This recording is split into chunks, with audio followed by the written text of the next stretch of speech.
O Senhor esteja convosco.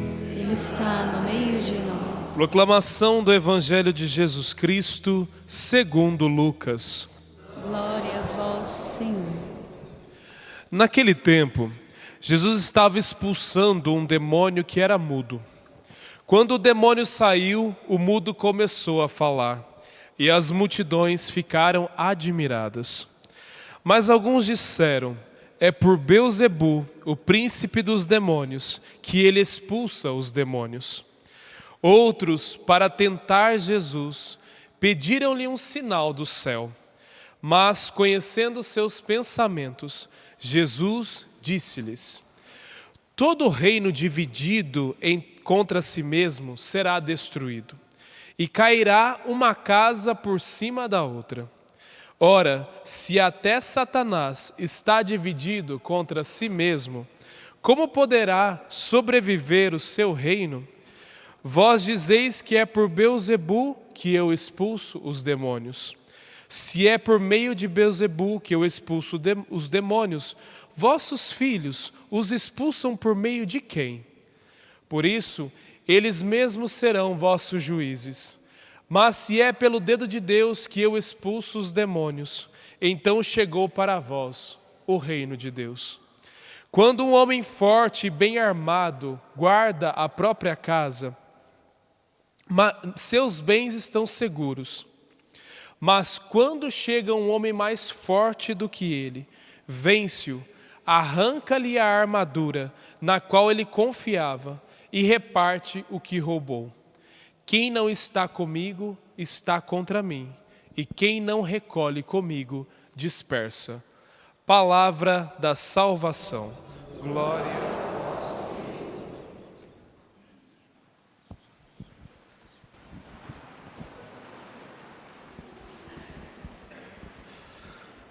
Caríssimos irmãos e irmãs, o tempo da Quaresma nos chama a ouvir a palavra de Deus e tomarmos consciência dos nossos caminhos. E a liturgia de hoje nos apresenta isso muito bem.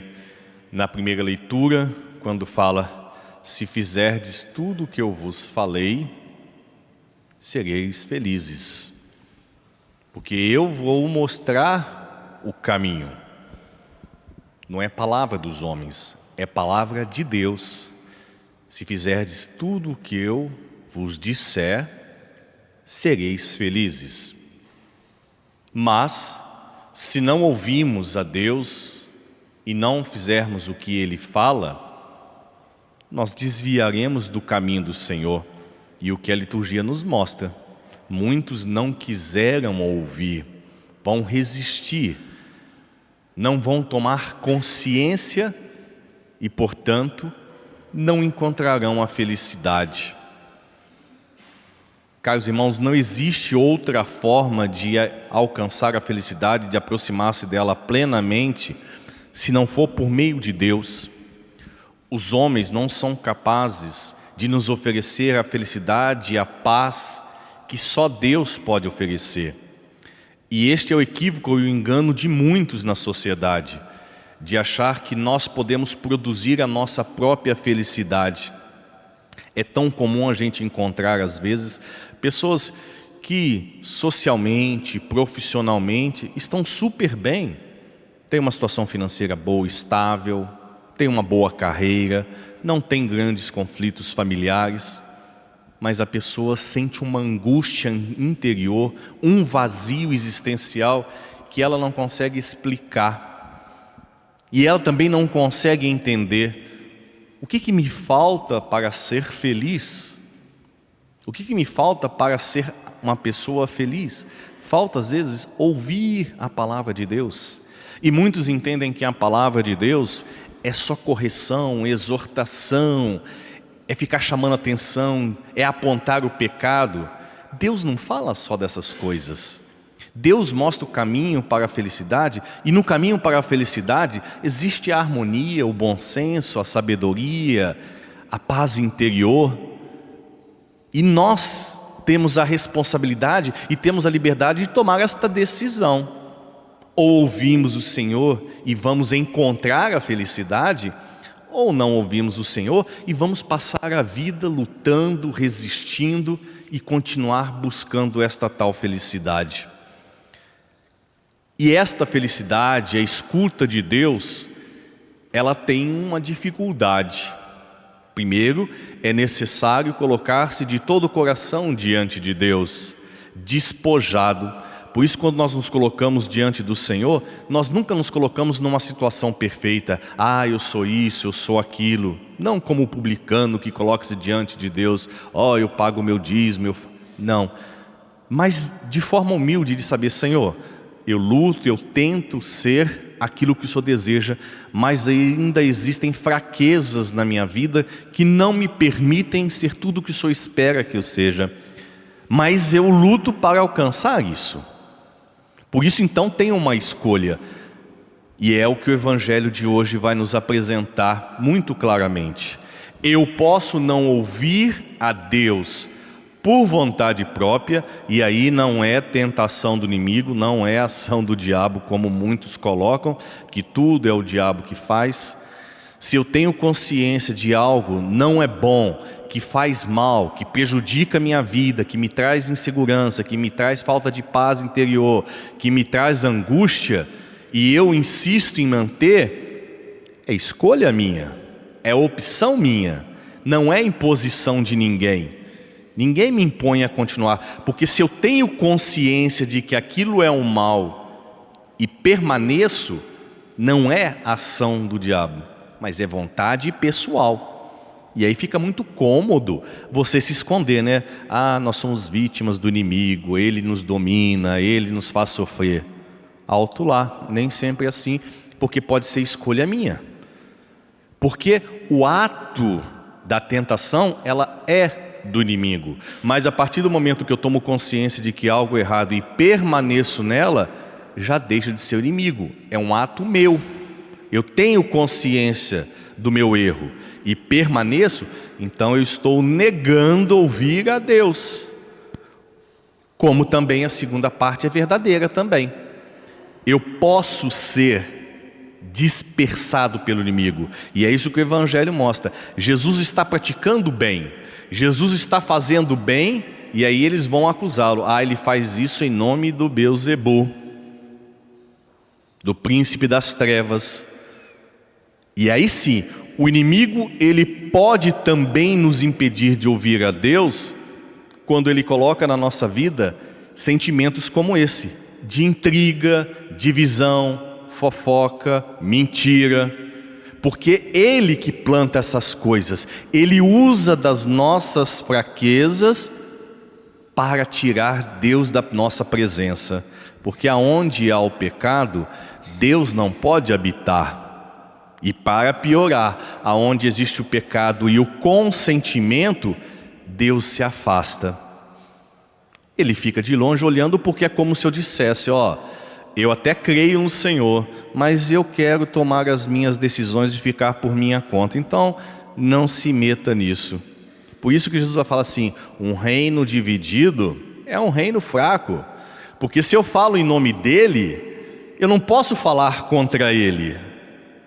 E isso vale para a nossa vida familiar, de amizade, profissional.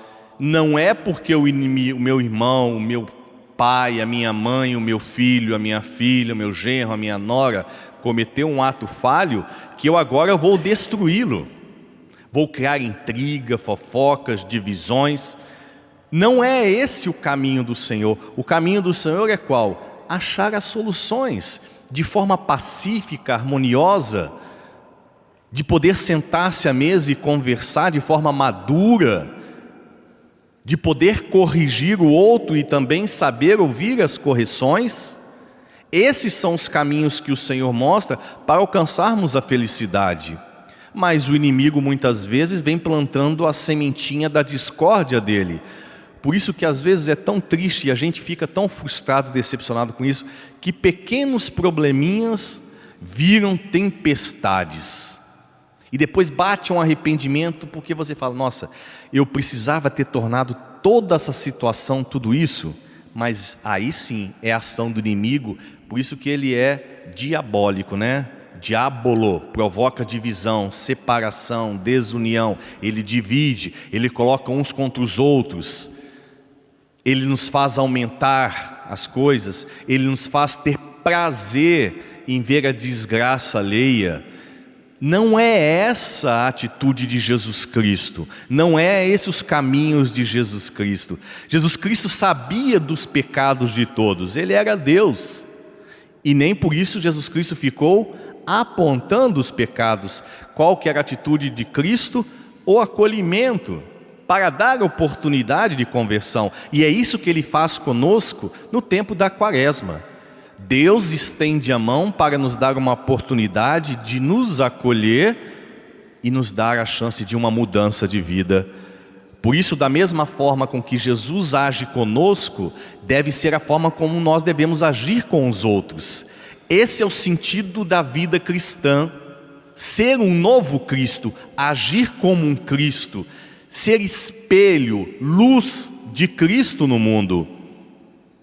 Por isso existe uma grande ausência de Deus neste mundo, e o inimigo tem conseguido fazer isso muito bem, dentro das próprias famílias, provocando discórdia, por causa de coisas tão pequenas, por causa de orgulho às vezes, vaidade, de opinião, porque a pessoa não concordou com a gente, e aí eu fico revoltado porque ela não concordou, e aí já vira minha inimiga, e virando a minha inimiga eu tenho sabor e gosto de falar mal dela, de destruir a imagem dela, mesmo sem saber se ela é tudo aquilo que falam que ela é.